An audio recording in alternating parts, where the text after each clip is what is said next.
Hiya, how you doing? Really good to have you on tonight. Matt's a massive fan. He'll be on a little bit later. Did you sign the disclaimer for me to use this? Thought that you filled that in. No. Okay, don't worry, we'll sort that out after. So, are you excited for the Cheltenham Festival? Don't know. Right, have you got any bets on? What are your options? Okay, maybe if I... maybe I'll give you something to go by. What do you think of Envoy Land's chances? Don't know. What do you make of Monkfish's chances? Monkfish's chances. What are your options? Do you even know anything about horse racing? Don't know. I can't be asked with this.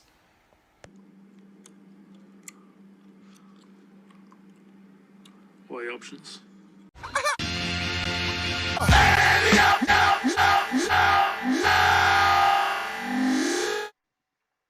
Hello and welcome to the final episode of Ante Up, episode 17. We did miss last week, but we are back with a bang, back with a vengeance.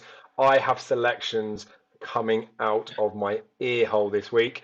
Matt, I don't know, he's a bit lackluster, I think, but are you excited, Matt, to be getting this over with more than anything? No, I'm definitely not lackluster, mate. Buzzing now. Absolutely buzzing now. We're nearly there.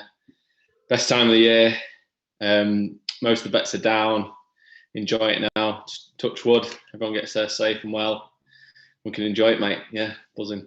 Absolutely. So, I did try and get Keith on to speak with us this evening, but it turns out he doesn't actually know anything about horse racing, so that was a waste of 50 quid. But we have got some exciting stuff coming up this week. So I've asked for a few questions on the Facebook page, and no offence to people that sent in questions before, but this week they're actually quite good. Like fairly varied, so I haven't had to cherry pick the ones. They're all in there. I think they're all in there anyway. There's about 8 or 9 in there. We'll go through our picks to date. What we'll do is ignore the ones that aren't running anymore because what's the point? There's a couple or few that are in yours that are debatable whether they're going to run or not, but it worked out nicely for the slide numbers, so I've kept them in. We'll go through those, and then we're going to start banging out some selections for now. So obviously this is the last one that we'll be doing pre-Cheltenham. We'll obviously be back the Tuesday after Cheltenham, and every week for the next 52 weeks to do it. No, I'm joking. We'll be quiet for a period. But Matt, I think there's obviously been handicap weights that have come out. There's been Gordon Elliott Gate. There's been lots of things going on in there. We obviously didn't do the episode last week, more than anything, I think, just because of what was happening in the racing world. Wasn't really focused on looking towards Cheltenham and thinking about an Antepost bet. And I just felt like if we were doing anything last week, it probably would have just been maybe not forced, but just didn't see that there would be any benefit doing it last week than there would be doing it this week. So that's why we made that decision. Yeah, less of the old Warful, Dave. Let's crack on. Should we get into the chat? Do some of the questions? Yes, mate. Go for it. Fire away. And then also we'll do the selections and stuff, and then maybe at some point, I mean, I don't want any extra questions from the crowd just because I can't be asked to look at the chat comments, but I will reply to them like I always do after. Say all of them. I get to as many as I can. But maybe it's worth having a look at some other races. I know we'll be putting specific selections up in here, but if there's anything else, some races or whatever, we might pick some stuff out. But who knows? That might come out in the questions. So without further ado, hopefully the sound is still going for us. So if it's not, lip read. And if you don't know how to lip read, then get some subtitles. The first question up was Scott Burgess. Will this be a handicap special, or are you looking at that nearer the time? That's not the question specifically for Ante Up, Matt. That's just one for me as the head of Cheltenham. So Scott, I'll be doing a handicap special nearer the time. I was going to do something with Jamie on Sunday. Didn't work out for us. I've got Tuesday, half of Wednesday handicaps like proper dug into. You'll see later on about that. And then I just need to get through the last couple, but hopefully this weekend or at some point before Cheltenham, basically, I'll have had a chat with Jamie to get the handicaps out. Even if we don't get the time to do it, I'll get a selection. So yes, there will be a special out for the handicaps. Question for now is, what is our Cheltenham Eve and Cheltenham morning routine? Matt, what are you going to be like Christmas? Oh, I say Christmas Eve. It is Christmas Eve and Christmas morning. Yeah, I mean, obviously it's going to be a little bit different this year, but usually my mate would come round, would go have a few beers and have a last study before before the Tuesday. Most of my close mates aren't really huge racing fans, but they all sort of get involved for Cheltenham. So we'd usually travel down, maybe watching the pub on the Tuesday and the Wednesday. And recently it tends to be the Thursday we've been to the track, which is a weird one, really. But Thursday is slowly becoming one of my favourite days, which is a strange one with the races that are on it. But it seems to be quite a successful day for me. So that's our usual routine. And then spend all our winnings in Eroticats afterwards. But. Oh, yes, got to have it mentioned, didn't we? Good thing is there's webcam streaming services this year, so on the comfort of your own doorstep. Me, for Cheltenham Eve, it does depend where we are. The last few years we've been driving up, which is annoying, but if we're doing the driving up, then it'll be very much just lounging about at home, keeping an eye on the news, refreshing Twitter every 10, 15 seconds to see which horses have got stone bruises at 2 o'clock in the morning before Cheltenham, in case they're tweeted at that time, which obviously they won't be. This year will be a bit more relaxed, I think. I feel in general a bit more relaxed about everything, because I won't have to, like, not necessarily rush, but I won't have to get to the race course in the morning, drive, worry about checking stuff on my phone. So this year I'll just crack out a few beers, sit down, probably be a bit more chilled, maybe even start watching some replays of last year the night before. And then the morning of it, this year again will be slightly different because I'm not really going anywhere. So I'm going to bang out a run or a bike ride first thing, try and get my head clear for a couple of hours away from all the news. We'll have 40-hour declarations, so Monday, Tuesday, well, even up to the Wednesday, we're going to have declarations coming for the rest of the festival. So I'll be checking Twitter about 10 o'clock when Andrew Smith of Festival Racing will be sharing the final decks. And that's before they come out for everyone because he's got a login. So I'll be checking what's actually happening, see if there's anything that jumps out notable on there. Then it'll just be a case of lounging about a bit. I think probably this year I might do something live, talking about the races for the day, anything that's popped up. And then obviously I'll be able to review after. So that might be the part of it. But if I was at the race course, we'd just be in town, we'd be in Copper, getting on it. We normally try and go quite sensibly, but then we walk down to the Sudeley Arms for the final pint in there, get down to Cheltenham, and then we're in the Guinness Village to watch the Supreme every year. Even if it's absolutely teeming it down with rain, we're standing in there wet, crying. But when it's raining, it's better because it masks the tears of failure, doesn't it? So I might do that in the house this year, put the TV in the garden and stand outside. Thank you for that one, Scott. Decent little start. Yes, Damon's in there. Now, Damon did put a few pictures up and a few other comments in there, but I just whittled it down to the best of the bad bunch that he sent in. I'm joining you on the old Gweenis, Damon. I think we got the same box as well. Right, Dave's favourite horse is steering full on, just still entered in the Brown Advisory and Marsh Chase. What chance of him either running, jumping out right, taking out Envoy or Monkfish or half the field this year, Dave? I reckon they'll run him in the Marsh, personally. Yeah, I think they will as well, and it worries me, Dave, to be honest with you. Giving me nightmares. I think they will run him. I think they'll do anything to try and disrupt things. And he is a good horse, Dave. That's the thing. It's just if he can jump straight. It would concern me as far as Envoy is concerned. Yeah, and obviously he's jumping full stop, regardless of whether he's going out to the left or the right. His jumping's just been no good this year. But I'd be disappointed if they didn't run him at Cheltenham, for the straight fact that putting a line through a horse just based on one run at a track, and I mean, I know there's more evidence than that to say that he's out a bit to the right, but like Leopardstown, he won race, he's jumping out to the right. Cheltenham, he was just bad on that day.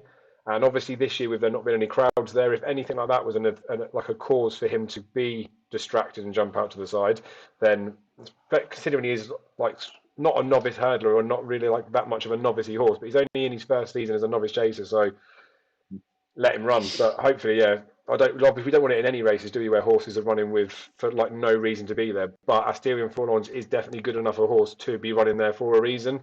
Let's just hope that most jockeys are smart enough now to be on his inside. Yeah. Boom. Andrew Burns. Thoughts on an open-looking Ryanair, one of the most open races of the meeting, in my opinion. Although not brilliant form, I'd give Fakir Double D's a good chance as any. What do you think, Matt? I know that your very first selection was in that race. Yeah, and I'm still sticking with it, Dave. I still really like Min. I still think all the others have got to get up to his level. And I just think the pull up the last day was the right decision. He jumped a couple really poorly, didn't he? Which is unlike him. It was the right thing to pull him up. But generally, he is a really good jumper. There's nothing that's really scared me from what the others have done as of yet. Alho will go with a chance, but the better ground will suit Min. And yeah, I'd stick with Min, mate. Nice. And what about Fakir Dudri? We did, because we talked before the show starts, there was a week where a selection I was going to put up was nabbed by the other show that we're not allowed to copy. I was in all over the shop when I about what stupid thing to put up, and I peeled out about 5 randomers, didn't I? And Fakir was one of those back then, when that was before he ran. I think it was in and around Christmas time. I think it was before he ran in the Savills Chase, because I was saying to you that they're stepping him up. If he gets beat there and then comes back in trip, he could end up Ryan Airy. So I obviously think he has got a bit of a squeak in there. Do you like him in the slightest or not at all? He's never really grown on me, Dave, to be honest with you. I just think he's just below that level required, and I think it looks a competitive Ryan Airy, and he won't be top of my list. I think there's a few I'd have above him, to be honest with you. But to be fair to Fakir Dudri, he almost won the Arkle, and we know how terrible 5-year-olds do in the Arkle, so you've got to step that up a bit. Was it a great Arkle, though, Dave? Oh, move on. Next question. Jesus Christ. Brian Walker, question for you both. Rank your top 3 Antepost selections from the series to date. Brian, after we've done the questions, we're going to go through every single one, so I will make us rank them. Although this will be giving Matt a bit of a help, because he's going to see which ones are in there. Actually, Matt, before we do it, quickly, bang as quickly as you can, your top 3 Anteposts you've done in this series, you think. Go, quick. Envoy, Monkfish, double, nailed on. Bob Olinger at 16-1, looks good now. Either Alboom, Photo or Gerhard, one of them. Mug. Well, unfortunately, Brian, I don't even think I've got 3 selections left, so it's not going to be easy for me to chop them up. Statler's obviously the best one. 25's proper got a chance now. I can't even remember what else I did. Paisley, still quite happy with that. This is how bad mine are, isn't it?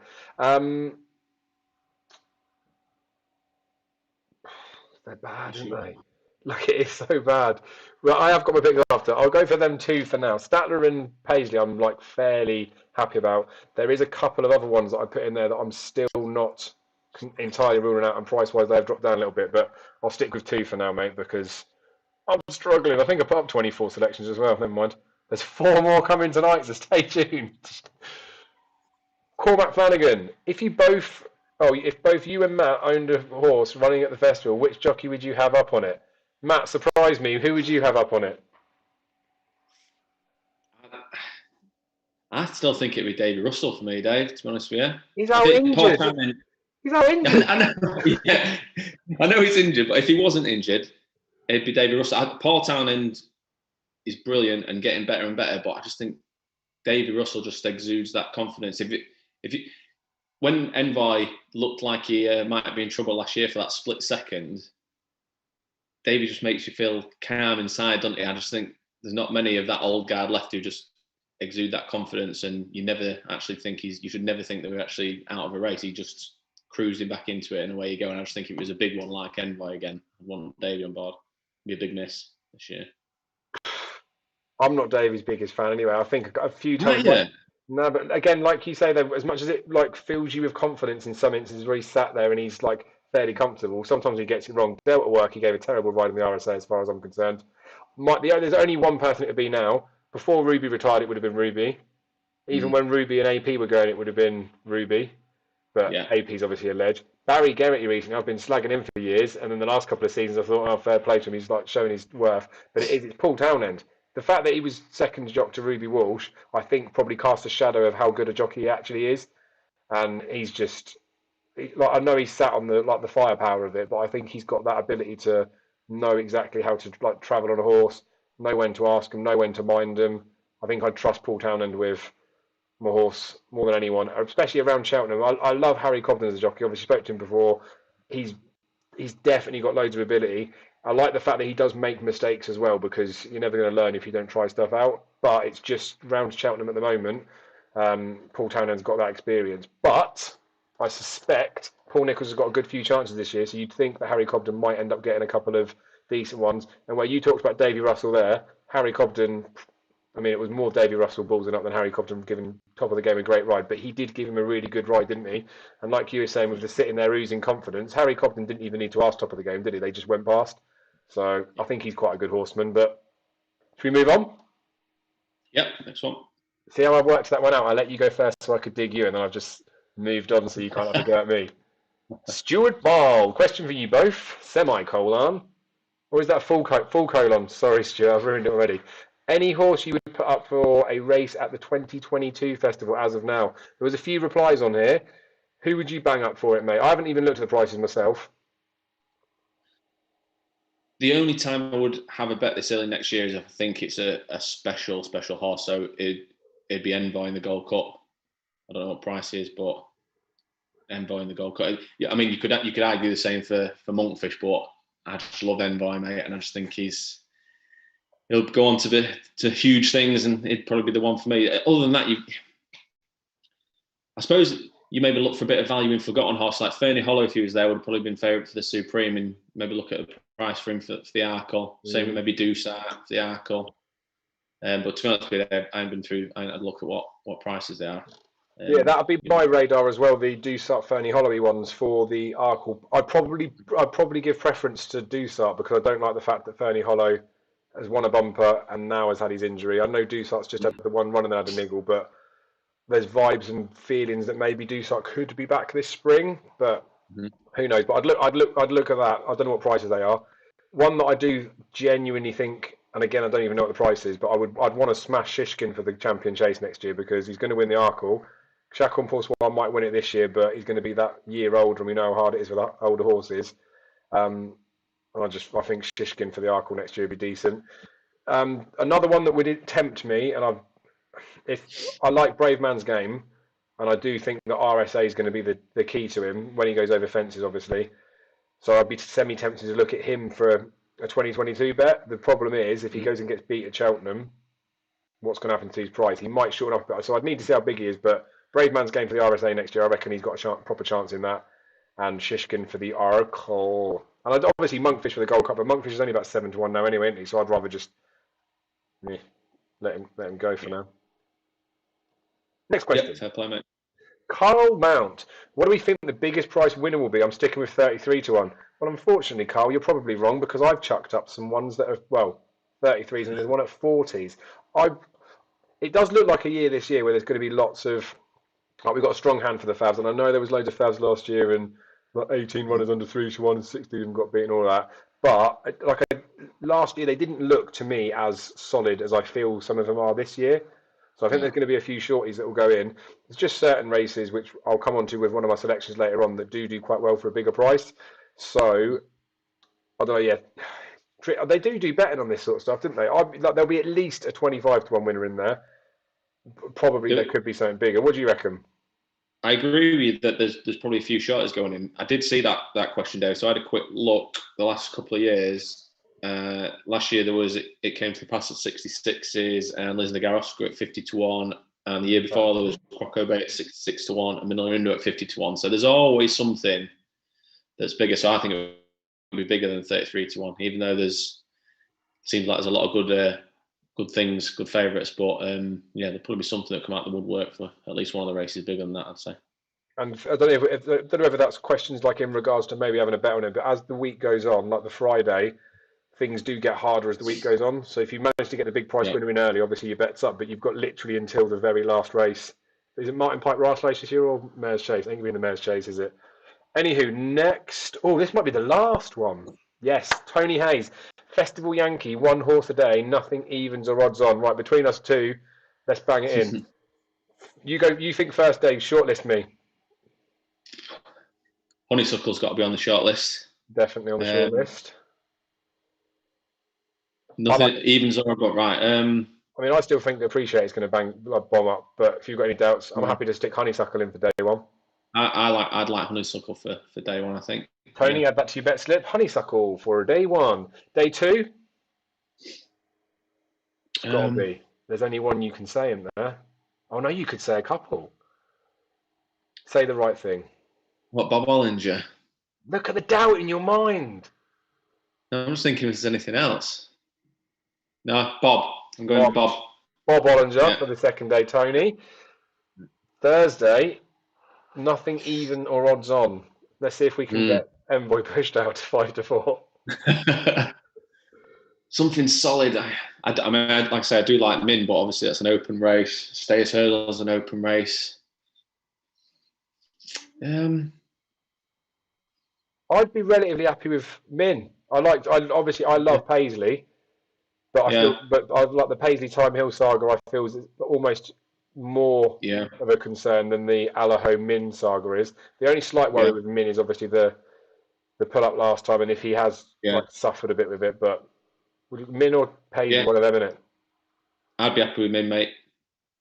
Min, Tony. So we're starting to boost that price up. And then Friday, I know exactly who you want to put in. Album Photo, I want to put in. I mean, I do really like Statler, but Album Photo is the one. So there you go, Tony. Album Photo goes in there as well. Boom. Completed the festival, didn't we? Right, now we're going to quickly go for our... I say quickly. How quick can Dave go about anything? Not very. Picks to date. We're going to go through these. So what will happen is, I'll put it up on the screen. Hopefully the sound is still working, but we've got... So it's in chronological order, but it's of the bets that are still standing. Matt, for this one, Min Ryanair, you picked him up at 11's very first one, 6-1 now. I think we've sort of already covered him, haven't we? Bally Adam, although you put him up for any race, I've just put the price in for the Supreme because that's where he's going to go. And then Steve Gerhard in the bumper, 6-1, now 2-1. So obviously you've already done Min, but you can talk about him again. How do you feel with those three? Happy? Yeah, happy. I mean, like I said, covered Min. The Supreme, I mean, obviously Appreciate It is the right favourite, most likely winner. The better ground's going to suit Bally Adam, I think, still. And I think we were talking the other day, weren't we? And I can see, in fact, I think you nicked my little analogy as well about Bally Adam coming swinging a bit like Appreciate It did on the bridle and looking like he might be the winner. To whether or not he can go past Appreciate It up the hill is the question. But he's going with a chance. He's short. I want to put him up. I'm still fairly happy with him. Sir Gerhard, I'm quite bullish about him. I think he'll beat Kilcroot. I think he'll have the superior turn of foot on decent ground, and still really happy. I think he'll probably go favourite as well. Yeah, I'm really happy with him. To be honest with you, Dave. It does look a match race, that bumper now, doesn't it? Kilcroot and Steve Gerhard, and it's interesting, obviously, now they're both in Willie's camp, aren't they? More interesting, I suppose, than anything, is that the non-professionals aren't allowed to come over, so Patrick won't be able to ride Kilcroot, so he won't be giving Sir Gerhard a few digs, will he? I mean, I shouldn't say stuff like that, should I, with everything else that's gone on? Bally Adam, I did nick your analogy about you saying him coming with his dick swinging like abracadabras, but hey-ho. Anyone gives me information, I'm going to pass it off as my own. I mean, I do credit most people, but I felt bad for not crediting you there, so credit where credit's due. Now we'll bang on to my early ones that are still left. This shows how bad it is because the third one's GAULOISE that was put up in about week 45. So Paisley Park Stayers, happy with that. And the point of putting him up so early was the fact that I didn't want to wait till after the Newbury run because he did get beat and it would have put me off him a bit, even though he did shorten. So that was the time to do it. Happy with that. Next destination, Any Race. I definitely feel good about the Any Race choice of it because I said I'd fancy him in the National Hunt Chase. That's where I want him to go. Obviously, there has been talk recently from Paul Nicholls that he's going to probably go RSA. Now there's talk, especially now the conditionals aren't going and the ground is getting a bit quicker, that they might probably go for the National Hunt Chase, which is where I want him to go. Obviously, if he went RSA, run for your money, albeit probably a losing one behind Monkfish. Harry Cobden said after the running at Warwick that this is a RSA horse, or he actually said we might skip Cheltenham, didn't he, and go to Aintree. And I feel a little bit about that was he probably knew his best chance at Cheltenham would be in the 4 miler. We saw how well he ran in the Ballymore before behind Sam Crow. I think he wants the 3 mile 6. And I think Harry Cobden was probably thinking I won't get to ride him, so I'd rather keep him fresh for Aintree. Whereas now that the race has come open for him to ride, I think they'll be keen to go that way. And we know Malcolm Denmark likes runners at Cheltenham, so he was never going to bypass it. And Malcolm Denmark's had runners in that race, which is the whole point of putting him up. GAULOISE in the Mare's Novice, she needs to show what she did on that very first day, and then the progression that she should have shown since. Like, she's not like dead and gone, but yeah, not the most confident one now, even though she's shortened. She's the sort of one that, this isn't a recommendation or a suggestion for anyone, but these are the sort of horses that you almost get free plays in, don't you? You get to put them up. They're likely going to shorten. You can get nearer to the festival. You can either think, do you know what, we'll just let that go because I've got some cover on other horses, or you can look at it and think, I don't think she's going to win. And because she's shortened up, you can get out for your cash. But let them ride, don't be pussies. Matt, your next 3. How are you feeling about them? I'll let you just talk because you can see them on your screen, can't you? I can see him, mate. Yeah. Pence Full Head looks like he's going for the RSA. and drying ground wouldn't be ideal for him either. But I suppose that the one bit of hope I'm clinging on to is that with the drying ground, do they then give him the extra distance to the National Hunt Chase? Clutching at straws a little bit, and I won't be that confident. But I suppose that's it'd be a bonus if I got him in the right race. Bob Ollinger, really pleased with Dave. Vibes coming out in Ireland, really strong on him out. Then he shortened up the last few days. Huge chance. Drying ground. I think he's the quickest of the three at the top of the market. Obviously, three decent horses, but I think he's got the perfect blend of speed and stamina for Ballymore, mate. And I'm quite bullish on him. I think he'll go well. Mm-hmm. And obviously, Album Photo, just really hope he gets the hat trick done, mate. He's followed his tried and tested blueprint again. He's won it the Gold Cup 2 different ways. I don't see any reason why he can't do it again. I think the horses we thought would be the main challenge at the start of the season haven't exactly come to the fore. The middle, like the Manila Endo. The one that I have to admit does concern me the most is Champ, because the worry with Champ was always his jumping, and he's proved he's stepped up on that front there. So he'd be he's clearly got a big engine. He'd be my biggest worry, but I'm still pretty confident in Albion, mate, to be honest with you. Yep, no, it was beautifully timed as well, because you said he was too big a price then, and that he was just going to get shorter, and you'd want him on your team sheet nearer the festival. So again, this is the beauty of putting certain ones up, like similar to with the Paisley one. Like, you're fairly confident they're going to shorten up regardless of what happens in and around them, and it just turns out that things went even better than first thought, didn't it? So up the Album. Yep. 3 of mine. Ngolo any race. Who knows if he's even going to come to Cheltenham? I think they're even talking about Albert Bartlett with him. So that's going to ruin his chance, because he ain't beating man like Stattler. But I like, all is not lost with Ngolo. There's been enough in what he's done earlier in the season to suggest that he's got ability. I was half hoping that he'd either make the grade, and then we'd see him in an Albert Bartlett, a Ballymore, or a Supreme, and he'd have a chance, or he wouldn't do that, and they'd stick him in a handicap. So the fact they're talking Albert Bartlett semi-worries me, unless he goes and pulls one out, but you'd get bigger than 14 for the Albert Bartlett for him anyway, so hey-ho, he was a fun one. At least he's not a losing bet yet. Ramillies for the bumper. It's just the underlying fact that every bumper winner since I can't even remember has won last time out. That's the one thing that kills me with him. But all the comments and stuff they said, even after that Kilcrook run, was they were talking about Ramillies, thinking they picked the wrong one. Patrick said it mid-race. Like, there's enough talk about Ramillies to sort of confirm what I thought I saw the first time he ran in that bumper this year.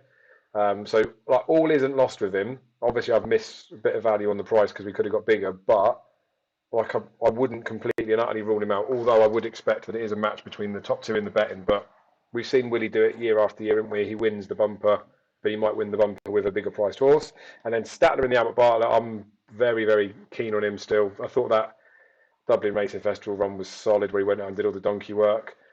I just always worry a bit with the Albert Bartlett, like the more obvious ones, whether it does stack up. And I do all right in the race when the big price ones come up. So I might have something for a little bit later in the show to chuck in after speaking with a colleague about that. And I also wonder as well, you know, we've had dodgy ground at the festival. Well, I say dodgy ground, just not your typical Cheltenham good to soft ground the last couple of years. And we've seen probably the better class horses maybe winning the Albert Bartlett. Like last year was just filthy winner. I wonder now if it's going back to good to soft and it being a stay-in race, that 2 mile speed that I look for in horses is going to come to the fore again. So what the going is on the day is going to be important. But Stattler, obviously, tip up at 25 and he's now like 11 to 2 fab. You can't be grumbling, can you? No, that's a good one, that, mate. Speaking of Albert Bartlett, man like Farouk, is he or isn't he going to come over, mate? I was starting to think not. Rumours of a setback and whatnot were kicking about, weren't there? But then I saw Jamie Codd mention him the other night on a preview, and touching on the Albert Bartlett. He wasn't particularly positive on him, but he was sort of talking about him as if he was fitting well. So I can only assume until I hear otherwise, Dave, that he is coming over. But yeah, he seems to have gone quiet on the Farouk front, but. If he came, I'd still think he's got a decent chance. I mean, Stattler's a worthy favourite, but I think he'll stay all day, and I think he's got a real chance. It's just that I'm sorry to butt in, but I think No, go on. it is just the right-handedness of his jumping and Yeah, maybe having to go right-handed that's even held his price to 16s. Like if you actually read the stats, look at trends and to do with ratings and all that sort of stuff, and you whittle it down to like I was speaking to Darren about yesterday, you can whittle it down to three or four. One of those which is going to be put up later in the show because it's just too big a price. But Farouk is in there for it, and I just think if you just like hope and pray and trust that the right-handed jumping or going right-handed isn't that much of an issue, which I don't think it is. He should already be sure. So I'm hoping Farouk gets there, mate. We talked about him a long way out, didn't we? yeah, yeah. No, I don't think the last day the right-handed thing wasn't a big thing, so it wouldn't worry me if you take out the time before that, you wouldn't even be talking about it like we have done. But No, yeah, hopefully he gets there, mate, and gives me a run for me money. definitely. And if not, we'll hoover up a Punchestown on him, won't we? Yeah, yeah, that's the way to play it, mate. Conflated was my initial reaction when the British handicappers weights came out was that he was one that I didn't want to get stung, and he did get stung for £5. So I was initially a little bit deflated, but I still think he's got a real chance today, to be honest with you. I just think his profile's spot on for the race, been running behind top horses. Trip's ideal for him, going left-handed's ideal for him. I just think he'll still have a real chance, to be honest with you. And I'm really happy with 33s. He'll probably be near favour on the day, I think. Yeah, definitely. And the other show put it up this week, didn't they? Mugs missed the price. Oh, yeah, did you? Yeah, so we're probably short again now. So yeah, no, happy with that. Happy with And him. I know it's all about a game of opinions, but you touched on the weight thing there. You obviously sold Conflated to me anyway. I wasn't like 100% sold, but obviously it was enough for me to put a bet on it because trust your opinion and value your opinion. The fact that his weight's come out as it has come out, like you say, maybe tiny bit cause for concern, but like the fact that you've got him at 33s, I mean, you'd still fancy him for the race. That's where the timing thing comes in with it, and this isn't to like necessarily one up anybody else out there, but you were thinking about this horse at the time that you should be thinking about it. That's the idea behind Ante Up, wasn't it? Like our gauge was to be trying to time things right. Admittedly, that's rich me saying that, considering none of my horses are going to run at the festival. But doesn't always pay off. But Conflated is definitely one of those, isn't it? Yeah, no, happy. Can't grumble with the price I got him at, mate, and I'll get a run for my money. So, all right, days. Man like Fury, is he coming over? God knows, Dave. Conflicting stuff all the time. I honestly haven't got a clue now whether he's coming or not. He should be coming, shouldn't he? Jesus, I mean, he's running the Albert Bartlett last year. Says he should be coming. I mean, that form's worked out better than any other. I still think he'd have a real chance. Proven Cheltenham form. I just don't know. I don't know what the latest is, whether he's coming or not. I've heard that he wasn't. Then I heard that he was. If he comes, I still think he's got a real chance in an open stayers. It'd be good stayers. Yeah, but you are right. There is talk of him whether he's not going to come or he's going to come. You put him up far enough back that maybe it's worth, just for anyone that has backed him and they can get cash outs, if you could potentially cash and replace your bet on run or no bet now, because you probably could still get the same price. Whether you might take a tiny loss on your stakes, I don't know, but it might be worth thinking about because they have mentioned quite a bit that he might not come over. So who knows? Look at the state of it with Gigginstown. I was talking this with you definitely at one point, but I was talking to quite a few people about this, about how Gigginstown now they're winding down things. They've got no chance at the festival. Yeah, 4 of the last 6 on the slides at Gigginstown. Samco, he lost the R, didn't he? That's why I put him up because I thought it was a different horse. But yeah, he got nibbled a little bit, didn't he? I still think he'll shorten up on the day, but he's a rogue, isn't he? And probably the fact that they were thinking about running him before, weren't they? And that didn't happen. Everything else that was going on, I just like we know that he's won twice at Cheltenham, so it's enough for me to think that he was worth sticking up. So that was one of the weeks. Yeah, you can't write him off. No, you can't. Write Sam Croft. Definitely can't write him off. He'll go with a chance. Decent ground. Comes live in the spring. He'll go with a chance. I won't write him off. That's it. And he was another one of those when I actually had something else lined up, but he got pinched, and then he was not necessarily clutched, but I thought he was one to go in, and I still think at the prices that it's him and Min that are the ones to be back in the race. Shattered Love for the Mare's Chase. She's obviously shortened up as expected. I still think the run behind Ellie Mae over 2 miles was as good for Shattered Love as it was for Ellie Mae. I know she was getting weight, but I don't know what the digging is for her. The thing with Shattered Love is Gordon Elliott said after she won the Marsh, she's a Gold Cup mare, which is Yeah. like, it's brave to talk about a mare in that sort of caliber. Like we see obviously Epitaph going to win in a champion hurdle. We see when Annie Power went and tried to do it in the Stayers. Just think that when the girls get to the top like distances and are going up against the boys, it's a bridge that's a bit too far to gap, I think. But they tried her over the 3 miles, didn't quite pan out. She is that Marsh winner before, or JLT as it was then. She's got that like winning course form. So I still think she's got a proper chance. Ellie Mae's Cool Reeve's going to run this Sunday, I think. Ellie Mae's only going to shorten up, and understandably so. But I think a few people probably would have backed Ellie Mae. I didn't. I tried to get smart with Dame de Compagnie when she was a big price, thinking she's going to go over fences and it'll work out, and it didn't. And obviously, I was knee deep in Benny. But I'm happy that I backed Shattered Love when I did, because the shorter she gets, the more you just err on the side of caution with her. But at 14s, can't go wrong. And then Dame de Compagnie for the Mare's Hurdle.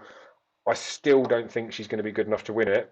But again, it was a price point thing. Like you wouldn't be surprised if she wins it. You'd be quite happy having a score or whatever at 12-1. Would you really want to be backing her at 5-6-1 for the race? Probably not.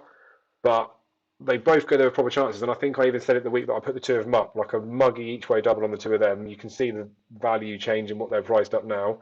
Like I'd like to think they're both going to place at least, but like happy-ish for 2 horses that might not win. Yeah, I mean, I backed Shattered Love as well, Dave. So I can't argue with that one. I think, like I say, she's a Marsh winner. So at that mid-range trip, you can't argue with the price she was. And like I say, she'll definitely go off short. So yeah, I backed her as well. That's it, mate. Right, I'm going to put up your next slide. You can go through these 3, and I'm going to go and settle Little Man down. So take your time. Okay, mate. Yeah, just Envoy and Monkfish, just both win, aren't they? I mean, just head and shoulders above their competition. Latest exhibition, skipping Cheltenham altogether, just makes it even easier. Chamblou and Chantry House, nice horses in their own right, but they're just not in Envoy's league. And I just think, I mean, Chamblou was beaten a mile by Envoy in the Ballymore, and even though he's improved over fences, I just don't think he's anywhere near, going to get anywhere near Envoy. So really happy with that one. Put it up at the right time and shortened accordingly. Been some bits about Quilixios maybe going for the Fred Went for the Boodles. I just don't see it myself. I think he'll go with a chance in the Triumph. Difficult to beat Zanna here, but he should be going for the Triumph. That's the main thing. I mean, he's not in Gordon Elliott's yard anymore, so I don't see any reason why I shouldn't go for the Triumph and take on Zanna here. It'll obviously be difficult to beat, but he'll go there with a chance. And Hook Up, obviously been backed in now. I thought a run behind, Appreciate It, Balladum and Blue Lord was really eye catching. She needs to probably step up a jumping a little bit to really challenge, but I think she'll go there with a chance for Willie, who just wins with mares, doesn't he? So I think that's she'll go with a real chance. Yep, definitely. And you did talk about her, especially after that performance, the fact that the price was there. I think she might have still been a touch of 16s after that. But it was balmy. She was 20-1, Dave. She was still 20-1 after that. I can remember umming and ahhing about whether to still put her up, because I think she's probably still 20-1 on the morning was going to do the show. And Umdenard when she went to 12-1, but I thought she was still probably big enough to put up. I'm glad I did. Yeah, and it's the way to do those things as well, because a lot of people that will be watching the show are very focused on Cheltenham in its entirety, like we are. But there will be some people out there that may decide to not look at certain races, something like the Mare's Novice Hurdle, till nearer the time, and by shooing people into the right sort of horses, you can get in at the right sort of prices. Glens of Antrim's been getting smashed up lately, isn't it? And then the Statler form under that. So that race, for like information for this year, looks like it could be quite good. We have seen lots of races, or lots of renewals of that. We've had big distance winners in it, especially to start with, and then when Concertista won it, beating Eglinton to Seoul, because there was such a bunch finish at the end, it didn't, and they were big prices. It didn't really feel like it was a very special race. But we've got a handful of mares in there that, if 2 or 3 of those went and pulled clear, we could have quite a nice mares division coming up next. And then you think you've got mares hurdle, obviously the mares chase that's in there as well. So these could be mares to follow for the next few seasons, couldn't they? Yeah, definitely, mate. And I think Glens of Antrim going to have to time a bit here as well. But I have backed Glens of Antrim as well, just because I think the way Willie's always talked about her after races, even when they've been talking about another horse, he's always been at pains to. I think it was the day Statler beat her, and so they're asking about Statler, and he was quite keen to talk about Glens of Antrim. I just think she's probably got a chance as well. So yeah. Yeah, she's beautifully bred as well, isn't she? I think she's a full sister to Manila Melody and a half sister to Glenn's Melody. So she's got a winner of the mares when Annie fell, and then she's got a horse that was pretty much favourite for the race last year that didn't do it. So it's a nice race, I think. My last one that survived, looking all on his own, is Longhouse Poet in the National Hunt Chase. Again, like I do think he's got a chance, but again, it was another one of those that was very obvious that his price was going to shorten up, just with other horses towards the front of it. I'll tell you something for this race, which we don't need to go into in too much depth now, but I want to make my peace with it. Royal Pagaille needs soft ground. Yeah. Maybe the softest of the ground will be on the first day where they've watered it, fresh ground and all that sort of thing. And maybe that's possibly what people are trying to latch onto, why it would go National Hunt Chase or not the Gold Cup. But if they ran Royal Pagaille at Cheltenham, the ground would have to be soft enough for it to have a chance. And if the ground was soft enough for it to have a chance of doing its best running, why would you not run it in the Gold Cup? I cannot believe this horse has been smashed into 6-4 in the National Hunt Chase. And it's balmy for me as well, because I put, Bat carefully selected at a big price last year, and he went off short, didn't he? And I felt like he was way too short a price when it got to the day. I could be completely wrong about this Royal Pagaille, but the way the ground is going, I would be a massive layer of it. So I didn't need to say that out loud, but crop and clip that for when Royal Pagaille wins the National Hunt Chase by 50.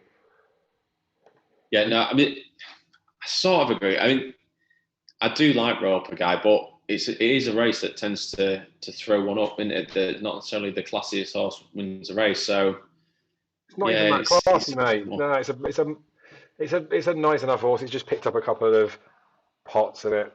Just let it go and run in the Gold Cup, see how it gets on there, and then try and find, I don't know, a race for it at Aintree or go over to Ireland and do something with it. I don't see the value in running it in the National Hunt Chase personally, because all that's going to happen, like I know people will argue with this as well, but if say it did go and win the National Hunt Chase on the Tuesday, the first thing they'll be thinking after the race, why didn't we go for the Gold Cup? There's always next year for the Gold Cup, isn't there? I mean, the novice race. I don't know, Dave. Riki wants to win the Gold Cup, doesn't he? Yeah. Jack Adam got so close. Valtor was the one that was going to do it. I think if you've got a chance of a horse, like they did with Coneygree, imagine Coneygree didn't run in the Gold Cup and then he was plagued with injury after that. And it's like a cue card, a horse that potentially could have won a Gold Cup that never did. Anywho, that's enough about a horse that we've not even put up on the show. Final selection from you, Matthew. You can see you've got quite a few more in there. One of them on here is an absolute peach. Well, to be fair, two of them are, but one of them was very close to be going up as a team one. So I'm definitely putting that in to try and take some sort of credit for it, but it was all you. You had the balls to do it. Honey Shaken, mate. The price on that, the double was a little bit bigger when you put it up, and it's still a little bit bigger now. So I've just left it 5-1, 5-1. So there was 0 point you putting them two up, but that's because Goshen's done what he did, isn't it? Yeah, it is. But I think Honey will be short on the day. And I think both of them just win that. I really do think both of them just win. Honeysuckle was so impressive. I still think we're maybe underestimating a little bit what she did that day. Her jumping's much slicker than last year. She looks like she has got the gears for 2 miles when you sort of maybe doubted that last year. Goshen will make sure it's a proper test. We're not knocking it, mate. We're literally licking our lips when she was doing it, weren't we? Well, we were, yeah, but I still think, I thought she'd be short by now, Dave. I really did. I mean, Epitant's got questions to answer. Goshen's I know he was impressive the last day, but he's had a stop start season. She's unbeaten, and what she did the last day was just crazy good, I thought. So yeah, I think she should go off about 6-4 in the race, but again, probably a discussion for another day. And opinions were all rare about it, weren't they? Yeah, no, agree, mate. and Chacun Pour Soir has not put a foot wrong this season. More than anything as well, his competition just looks really poor. And I suppose it says something where I still think. Stop talking about how poor Altior is.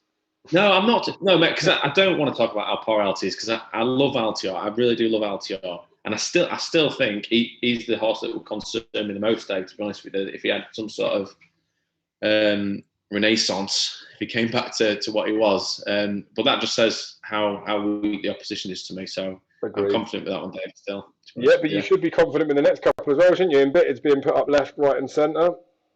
Yeah, really happy with Embittered as well. Love his profile for it. Cracking running the county last year.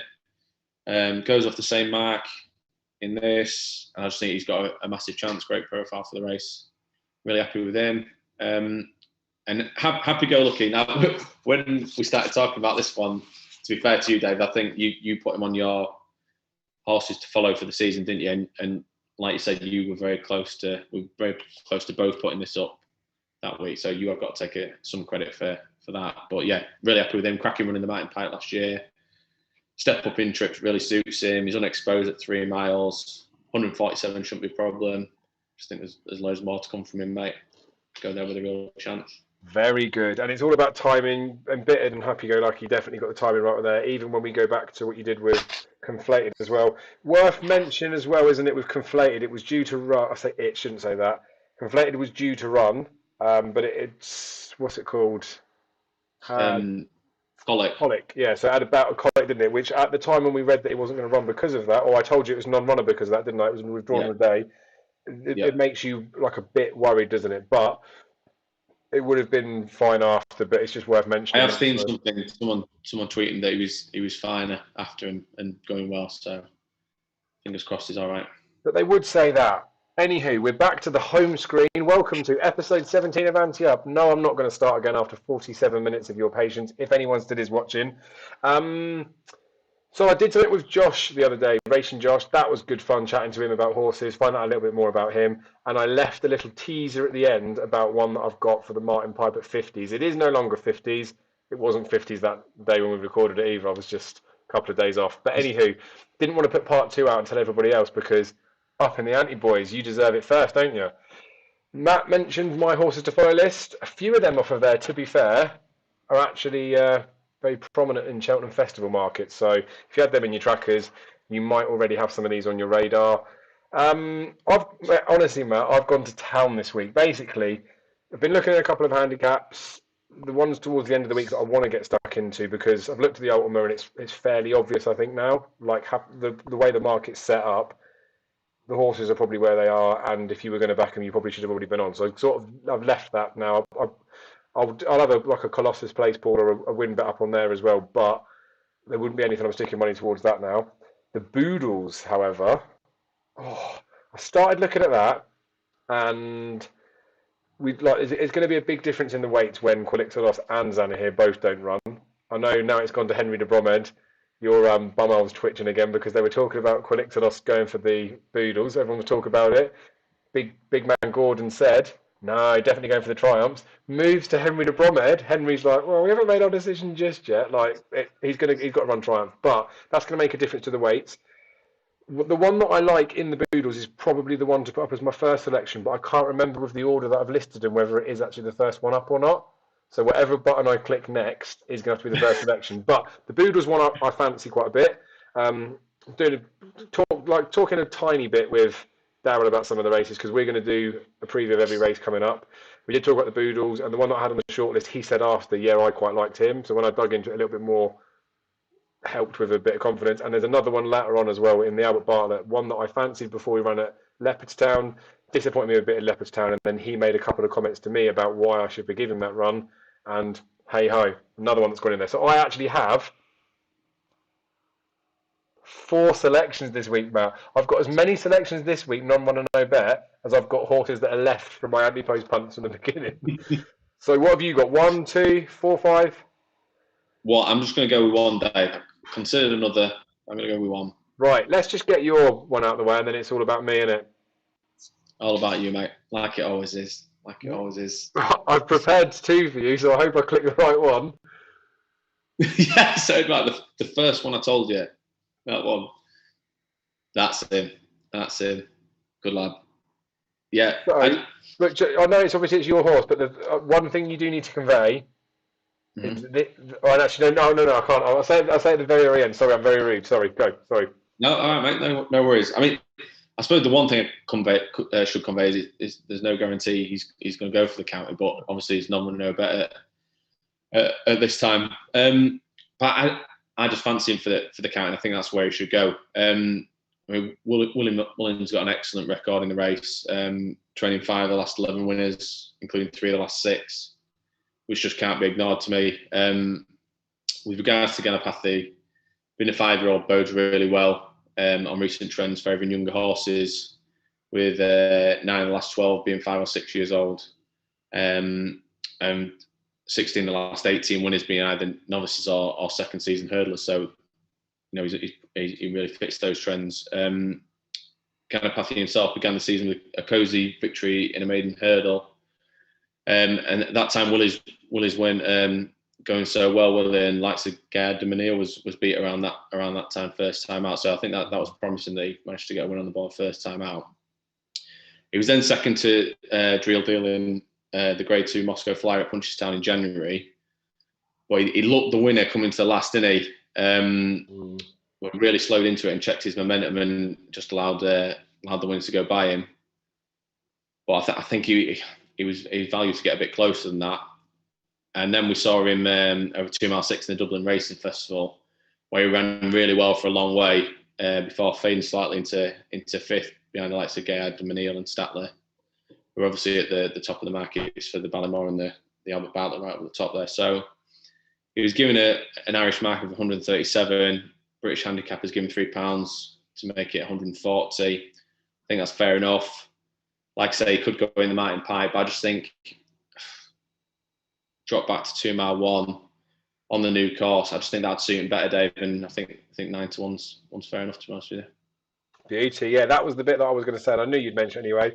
I think he's got entries in Supreme, Ballymore, Albert Bartlett, Coral Cup, County, Martin Pipe. So obviously, no bet is what everyone is at the moment anyway. I'm the same as you. If this horse goes anywhere, it should be the county. You could possibly see Martin Pipe because of the trip thing, the fact they stepped him up.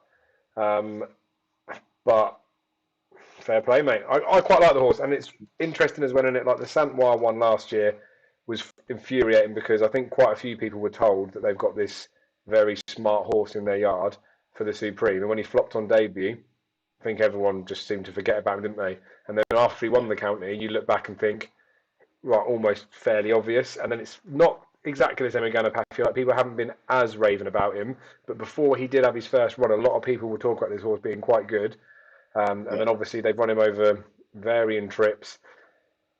But people were thinking of him as a Supreme horse not so long ago, weren't they? So the fact that he's running off of 140 in a county, can't complain with that, mate. So fair play to you. Definitely just sticking with that one, or do you want to bang the other one in? No, I'm sticking with that, Dave. Sticking with that.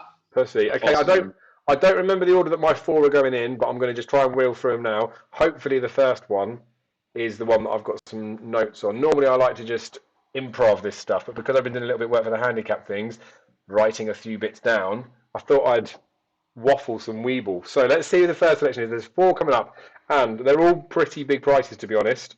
I'll talk about them individually, obviously, but basically pays $1 million if you put a pound Dakar on. That is the angle we're going with.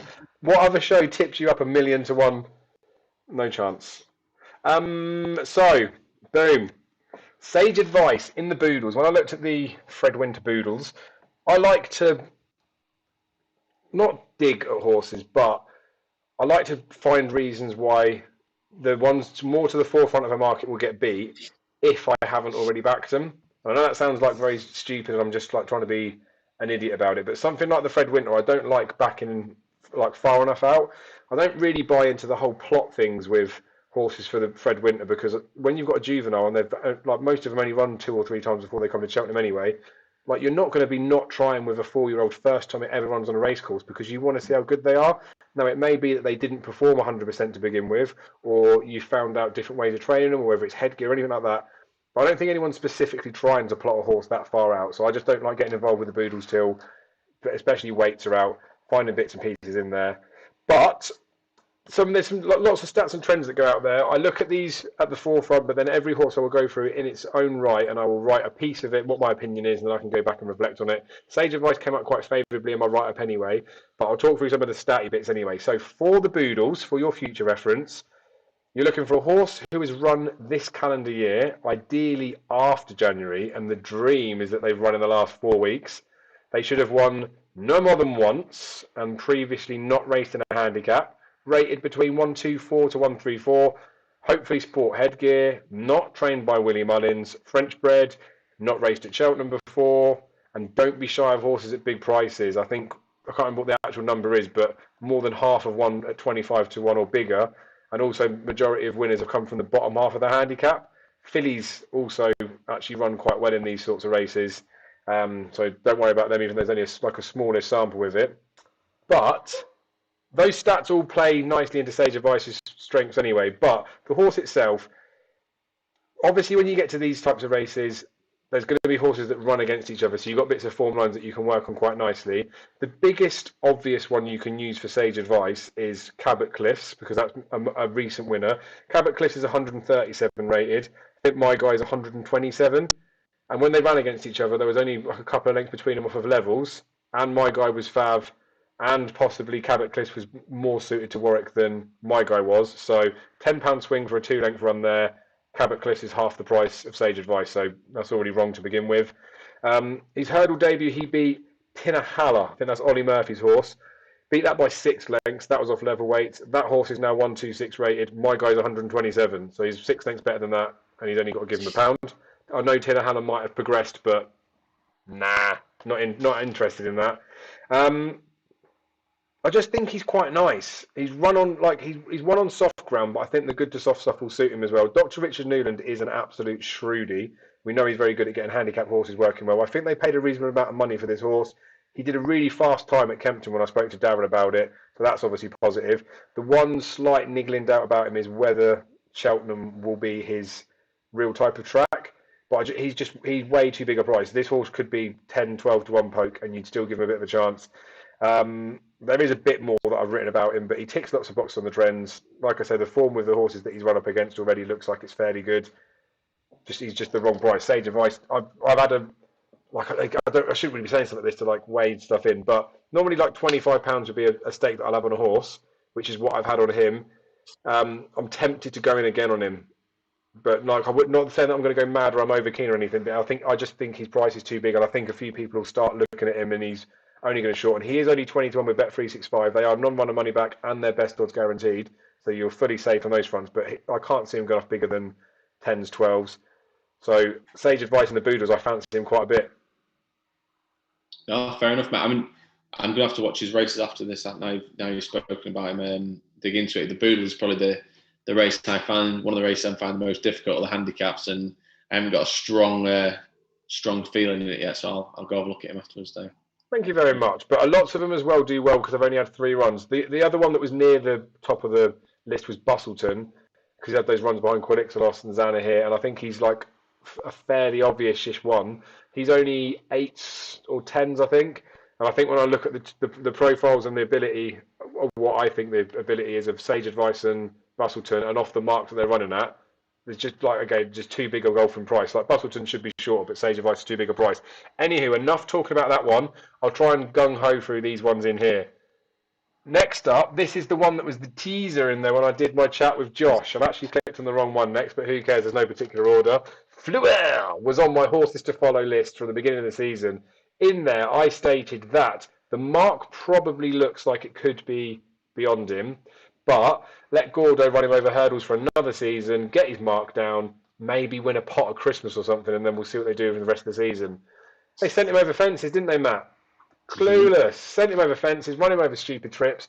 I was disappointed. As soon as they did that, I was like, well, do you know what? I have to draw a line through this horse this season, see how he gets on, and then reassess him later on. But then the moment of gloriness came in where they dropped him into a handicap last time out, and he ran all right. Like over his fences, he was pretty pants. Then they ran him in his handicap hurdle, and he wouldn't have blown anyone away. Like I don't think people would have watched that race and thought, "Wow, there's one for Cheltenham." But because I followed this horse last year, when he ran first time up for Gordon Elliott in this country or in Ireland, he was owned by Gordon Elliott, and you know normally when he's got one, he's probably going to go and get it to win, so he can flog it for a few quid, which is what he did to Michael Gretsch. And I've said this story over and over, but I'll say it again. 9-2 he was the night before that race, and I fancied him, so I backed him.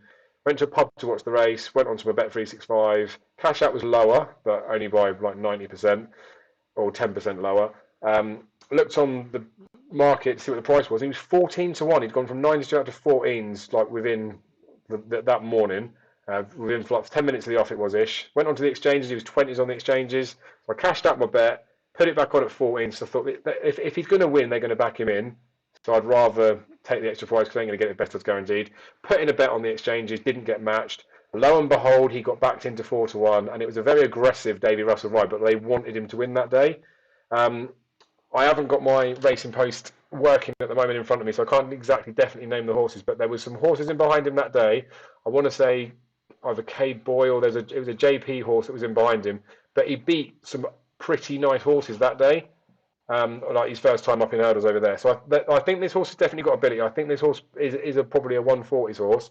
The Martin Pipe looks like the type of race that will suit him down to the ground, and I just think he's way too big a price. Now, he was 50s when I started fancying him anyway, but I still think 33s is worth a little go on it.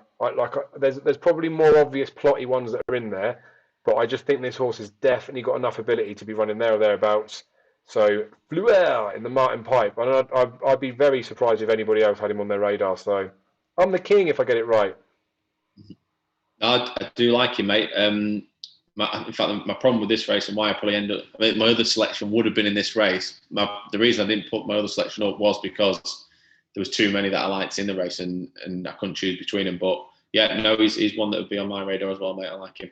Oh, yeah, and they're massive prices, so you don't lose anything by putting them up, do you? So the next one that's going in, I know people have got things to do. It's getting late in the evening, but 2 more, and then you're done with Ante Up.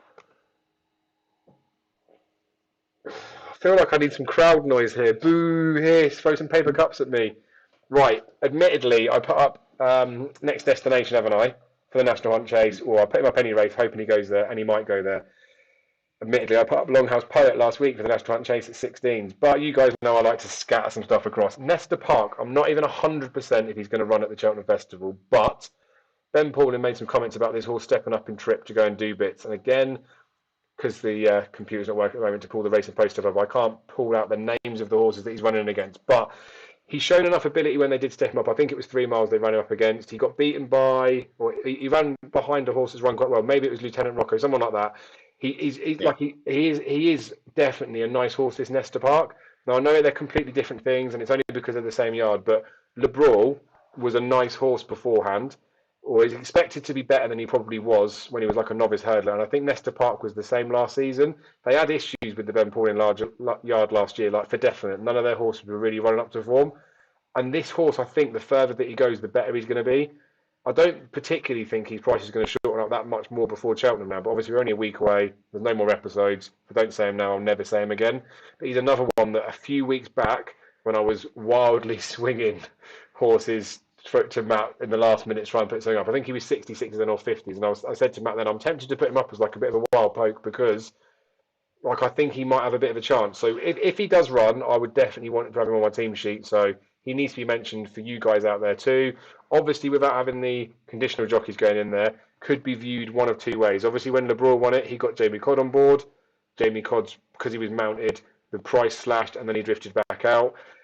That's not going to have the same effect this year, and Jamie Codd wouldn't have been on him anyway. But I just think that this horse has the makeup and shape about him to be better than he's currently shown, and I think the further that he goes, the better he's going to be. So, Nesta Park, National Hunt Chase, 40s. Why not, innit? Stick a free bet on him.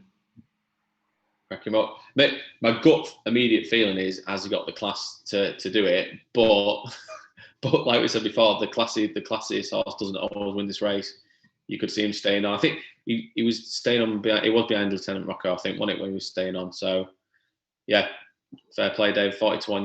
You don't need many question marks, do you? So. Oh no, but that's the problem, innit? When you put ones up at big prices, it's almost like you can just, as long as you've got one bit of line of something you can say about me, it's almost you put it up for the sake of it. But I promise you, I'm not just putting it up for the sake of it, just to fire darts out. Like, he is one that I've backed, and he's one that I backed probably a couple of months back, to be fair. And still now, when I look at the race, he is still on my shortlist of horses that I could see winning the race. And like, he's just too big a price to ignore. Again, like I've said with Sage Advice, I think he should be about a 10, 12 to 1 poke. I don't think Nesta Part should be that short. Nesta Part should probably be about a 20, 25 to 1 poke, I think. So it's not huge jumps of value in there, but I do just think he's well worth a mention. And finally, this is the one that I went off at Leopardstown, but I'm back onto him now. Vanillier in the Albert Bartlett. Look, we've got to stick a big one up in the Albert Bartlett at some point, just because big ones win it and no guts, no glory. And I do like to fire a lot of darts in the Albert Bartlett, but Vanillier beat Stattler. Who beat Vanillier? Man like Farouk. But Yeah. but but in there, when you encompass that in there, when we talk about those horses, we've said why Farouk the Land's 16 to 1, and I'm adamant it's because people are poo-pooing him because of his right-handedness or whatever it is. Like, I think he should be a bit shorter. Vanillier's rubbing shoulders with those types of horses.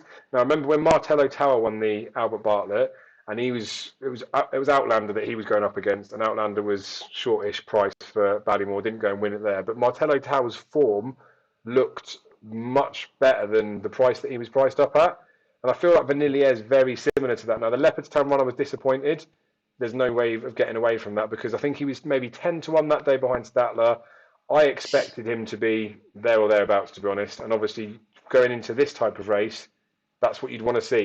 But Fury Road last year, I think it was the same race that he maybe bombed out in. And he just underwhelmed in there.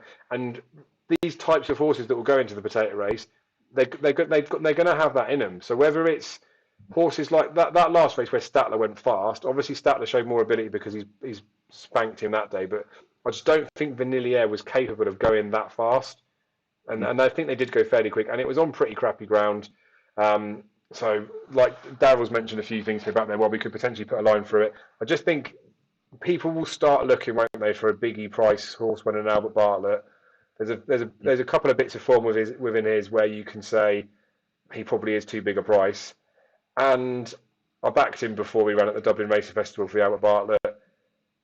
I backed him again at 40s just because, why not chuck some more cash away? Couldn't you? I think he needs to go on people's slips. He was 40s before we started recording this, and then got slooshed in a little bit, which is annoying because I wanted all the 40s in there, didn't I? Would have paid over $1 million if he'd have stayed his price, but I just think he's too big a price. And it's like I said, now the race is going back to good to soft ground.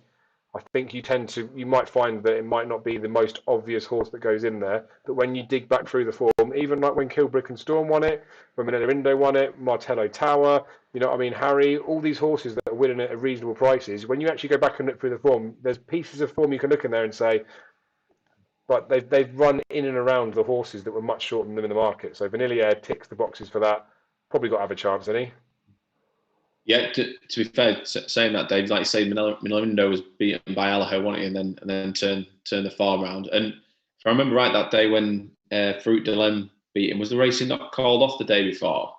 And I think the ground was absolutely horrendous in it, and he just sort of, but he was the one staying on best at the end, to be fair, and nearly got to Farouk Delem. So you can't say he goes without a chance. He'll be staying on at the end, and 33 to 1 probably is too big, to be fair to you.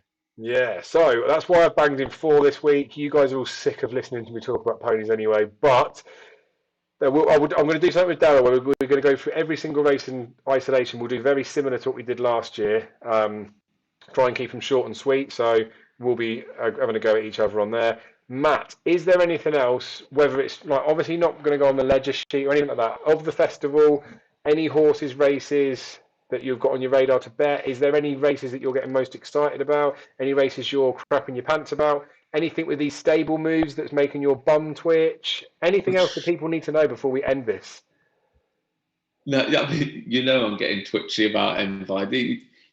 You brought that up perfectly. I mean, I'm not that twitchy about him. I think he'll be fine. It's just not ideal for him to move stables beforehand, is it? But I mean, he should still be a cut above the rest, and I just really hope he does it. More than anything, even not from a punting perspective, you just want to see horses like that go from following him right from the start of the career right up to the top, and you just want him to keep going, stay unbeaten, and just smash out of the park. And he's the one I really want to win next week. That'd be the one. But yeah, apart from that, Dave, yeah, just really looking forward to it, and want to fast forward this week and get there. Everyone's safe and well. To be honest with you. Yeah, it does feel, doesn't it? We'll get the stone bruises will start coming out in the next few days, won't they? We'll have the Irish horses that will be travelling over soon enough to get here for the festivals, and there'll be lots of news to keep an eye on. I'll try and share as much as I can through the Facebook page, but no one's got anything to do over there with furlough and lockdown and stuff, so get on Twitter yourselves and have a look at it. Hopefully there isn't going to be any major upsets in the build-up to the festival, but we know even like up to the day last year when it with Altior and Chaconpost were in that champion chase, like we know anything can happen. So fingers crossed most of you are in decent positions with your Antepost bets. Don't forget that when it comes to the week, there will be lots of free bets, lots of prizes out there that people can take advantage of with the bookmakers to exploit those. Even though I'm not really much of an each-way punter, look at some of the each-way terms on races. So that race where Stattler got beat at the Dublin Racing Festival, I think Hills were doing first 7 or something, and Stattler had drifted out to 10-1, and like they're just muggy, like no-brainer bets. So while we'll have quite a few Antepost tickets, look at some of those each-way terms, especially for the block bets that I talk about a lot. Those handicap races where you're getting 6-7 places with the bookies, you can stick a couple of each-way blocks in there. You could pick 2 or 3 selections in a race, and none of them win, but all the place money goes on to the next race, and you could be sat on some fairly reasonable returns. But just take it easy, I think, would be my advice for the week. Don't get nervous if you start losing on the first few days. Obviously, it's different for people that are just betting for the week as opposed to people that have bet Antepost. But it does get harder as the week goes on. But variance, all those sort of things. If you've had a bit of a ropey first day, hopefully it will be all right on Wednesday. And then if you haven't had a good day by Wednesday, probably consider your life choices and find another sport to bet on. Because if it gets to Thursday and you're chasing your coins, you could be in the shit. Unless Envoy goes in, lump it all on. Yeah. I hope he wins. What we'll do as well is, because we'll be talking in between the festival, but we won't be necessarily banging on about stuff. If we've got any reasonable wins or anything exciting going on, I know we don't like to tempt fate about certain stuff, but when I do my daily show, if I do that, I'll keep the people informed with how you're feeling about Envoy Land more than anything. Yeah, no, hopefully I'm elated, mate, more than anything. And I know I'm an arse about it, but it's normal. And this is probably something that no one really wants to hear, but I don't know, maybe if I'd have heard it a few years ago, it might have helped me out a little bit. But it is very, very natural at this point to be shitting your pants about your bets for Cheltenham, questioning the bets that you put on there, worrying whether you've put too much on certain horses or you've loaded the wrong way around. You've only got to look back at last year when Sam Crow, out of nowhere, full-blown RKO in it, goes and wins a marsh, and we put bets to him at the beginning of the season that there's no way you would probably back him on the day other than a sentimental bet, and then they snatch it from the jaws of defeat. So if you have spread your bets across a few races and you're looking at horses thinking, oh, maybe they haven't got as much chance as I would have liked them to have had, basically if they're not all favourites by now, doesn't mean that they're not going to go in and win. Just relax, enjoy the atmosphere, because I think most people that bet Antepost, that I guess that are following me anyway, probably do all right out of it. And that isn't to sound like snobbish or big-headed. I mean, it's a little bit big-headed, isn't it? But the point of doing the Cheltenham stuff and the point of me talking to people is not to say this is exactly how you should be doing it or how you shouldn't be doing it, but hopefully there's a few things out there that when we talk about horses and we think about the races, we can come to our own conclusions and we can maybe make reasonable Antepost punting decisions based on what people say. And we talk about stuff quite a lot, don't we, Matt? And just because you pick a horse or I pick a horse doesn't mean we're forcing the other person to agree on it. Sometimes it cements how much you don't agree with an opinion and how much you prefer something else in the race. So there's obviously lots of content that's going out this week.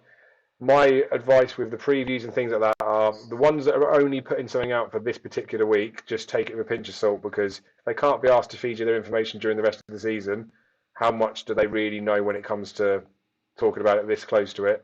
And fuck it, just listen to me, because we're the kings, aren't we? But it's not just that. There's some really good content out there. Loads of stuff on YouTube that's decent, and loads of bits out there. But we've come so far now, haven't we? It's basically Cheltenham week. Just wait to see what the final declarations are. Just calm yourself down. Go make some fucking cash. that is one thing I would say now. This usually is like quite a quiet week for me, as in putting bets on. I don't know about you, Dave, but I feel like up to waiting for the weights, that was the busy time. Then when the weights come out, you might place one or two that you might have missed where you thought, oh, that's fairly fair. But then this, I'll sort of maybe wait now for the week and see the final decks and see where we are then. Well, that's it, and it is final. But each their own. I mean, yeah, and that is it. It is all down to your own personal preference. When you want to get stuck in, you get stuck in. I'll wait till final decks now before I put anything else in. Tomorrow, Wednesday, we'll have Tuesday, 6 days. So the supplementary stage will have finished. So we'll know if anything's been supplemented for any races. So boom, out of nowhere, Forheen goes in for the champion hurdle. Imagine that. But we lose all those deliberations. We'll see some horses that aren't necessarily like someone like Ganapathy. He might not be left in some races. I mean, he probably will be left in everything, won't he? But we'll see as it filters down. And then before you know it, we'll be through to the weekend. When it gets to Sunday, we get 40-hour decks. We're going to find out what's going on at Cheltenham. And then all of a sudden, we'll have Monday. We'll know exactly who's running the Tuesday and the Wednesday. And then before racing starts on Tuesday, we know every horse that we run on the first 3 days of the festival. So if you haven't got your ducks in order by then, God help you. But the good thing is, again, people that aren't going racing, I know it's sad because you like being at the race course, but it does give you that time in between races to do bits, get on your phone. So I don't feel like it's as panicked or as rushed. And the main reason why I like to get stuck in advance is because I haven't got time in between races to be getting on. So I'm just so excited about it. I don't feel like I've really conveyed that in this episode, but everyone will know that I get excited about Cheltenham. It is just that little slight lull now, isn't it? It's serious business now for getting into Cheltenham week, isn't it? Yeah, definitely, mate. I mean, I know like people have put in the comments before, like Matt maybe don't seem that excited, but I am excited all the way through. It's just I don't want to, I can't ramp it up too early because it'll just be exhausting all the year through. But now we've got to that point, just can't wait now, mate. Best week of the year. It's going to be so good, and even more so this year as well because we missed the Aintree, Fairyhouse, Punchestown last year. Yeah. There are bits of form from last season that haven't been validated at the top table. So like Epitaph champion hurdle win, she won the Fighting Fifth, so what? She got beat at the Christmas hurdle again, probably so what? Whereas if she'd have been sound and she'd have gone to maybe Aintree, or if she'd even travelled over to Punchestown to go see something, you can see the validation of how good an effort is. This year we're going to see some things happen at Cheltenham, and then we're going to have Aintree, Punchestown for either things to be confirmed or potentially horses that just got it their own way at Cheltenham are going to be too short a price at those spring festivals, and there's going to be a few good bets in there. Like we've still got the potential clash of bloody Envoy and Adam Monkfish coming at the end of the season. So like as much as it is mostly about Cheltenham, regardless of what happens here, enjoy watching the racing, keep an eye on things that even horses you backed Antepost, like we've touched on with Farouk Delan. Farouk Delan doesn't like going right hand or doesn't like going left handed at Cheltenham. He could be one to keep on the radar for Punchestown. So that's why with my bet loader I like to have the feel. I want to know which horses I had on my radar because sometimes they can get lost in there, can't they? But at least there's a few weeks gap in between Cheltenham to Aintree so we can sort of calm down a little bit. But there'll be some decent bets there as well. I reckon me and you possibly, I mean I'm putting you on the spot now because we're live and you can't say no, but maybe before Aintree, I want to do something for Fairyhouse as well because that doesn't get the coverage it does need. And then Punchestown, I think we'll get together and talk about some of our better bets for that if you're up for it. Yeah, definitely, mate. Unless Envoy's been beaten, then we'll never see you again. Yeah, no, nothing to hibernation. Yeah. I think it'll be all right, mate. And it is obviously just normal nerves in it. And if anything does happen, we'll be all right. So, yeah, I'm going to wrap it up now because I've been going on for way too long. Everyone's tuned off after I put Fleur up, isn't they, anyway? Thank you very much. We'll be going for a while. Yeah. At 80 minutes. Well, I'm 1 minute 30 away from 80 minutes. So I feel like I want to just round it up. Only joking. We'll wrap it up now. Matt, I really, genuinely, from the bottom of my heart, I really appreciate you doing this for me for the months we've done it. When we were questioning our life choices very early on in the series, and it's been difficult some weeks, isn't it? But it's just nice to talk horses, isn't it? No, I appreciate you giving me the opportunity to do it, Dave. Really enjoyed it. Like I say, a few stressful weeks when we've been busy and things and trying to still study horses, but yeah, loved it. Loved it, mate. Thank you very much. Yeah, but imagine I hadn't got you on the state of the Antepost selections. You pulled us out the fire, mate. All we need now is for some of them to go in and win, don't we? Yeah, they've got a win still, yeah. Got a win still, so. Beauty. Well, thank you. Everyone that watches this, anyone that comments, likes, subscribes, I do genuinely appreciate all your guys' support as well. As I said, there'll be a bit more content coming out before Cheltenham, but I'm aware that everyone's banging stuff out. So you will get my views on every single race of every day at the festival and my selections in there. I'm going to do something with Daryl as a bit light-hearted, having a go at each other, talking about things in a short nutshell. But whether I do it on the day or whether I try and get something up before, I'll go in a bit more in depth about each race. And if you've got any questions, as per usual, send them in. If you sent any messages on Facebook, I'm sorry, they won't let me reply to messages on there for the short term. There's been a slight altercation, unfortunately. So basically, I just can't be asked. I haven't gone on there for a couple of weeks, and honestly, I think I've got 140 messages to reply, and I don't know what priority to teach people in. So rest in peace, Facebook.